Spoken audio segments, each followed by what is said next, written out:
என் பொண்ணு சாப்பிட்டு பார்த்துட்டு சூப்பராக இருக்குன்னு சொல்கிறாள் இல்லைங்க, வேறு எதுவும் இல்லைங்க.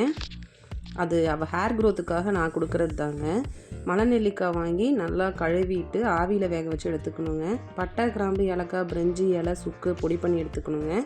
அப்புறம் நம்ம கருப்பு திராட்சை, பேரிச்சம்பழத்தை எடுத்து வச்சுக்கணுங்க. அத்திப்பழம் வேணாலும் ஆட் பண்ணிக்கலாம். கருப்பு திராட்சை, அப்புறம் பேரிச்சம்பழம், கூஸ்பெரிஸ் அது எல்லாத்தையும் போட்டு நல்லா கிரைண்ட் பண்ணிக்கணுங்க. நம்ம துளசி மட்டும் நல்லா இடிகளில் இடித்து அந்த சாறு எடுத்துக்கணுங்க.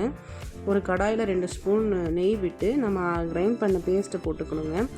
அப்புறம் மண்டவெல்லம் நல்லா தட்டி எடுத்துக்கணுங்க. மண்டவெல்லம் ஒரு 1/2 கப் அளவுக்கு எடுத்துக்கிட்டேங்க. நான் வறுத்து பொடி பண்ணி வச்சுருக்கோம் இல்லைங்க, பட்டை, கிராம்பு, ஏலக்காய், பிரிஞ்சி இலை, சுக்கு அதையும் இதில் ஆட் பண்ணிக்கணுங்க. துளசி சாரும் இதில் ஆட் பண்ணிக்கணும். நல்லா சுருளை வதக்கணும். கலர் சேஞ்ச் ஆயிரும். நல்லா எடுத்து கிளாஸ் கண்டெய்னர் ஸ்டோர் பண்ணி வச்சுட்டு டெய்லி 1 ஸ்பூன் கொடுத்துட்டு வாங்க. ஹேர் க்ரோத்துக்கு சூப்பராக இருக்குங்க. நீங்களும் இதை ட்ரை பண்ணி பார்த்துட்டு எப்படி இருக்குன்னு சொல்லுங்கள்.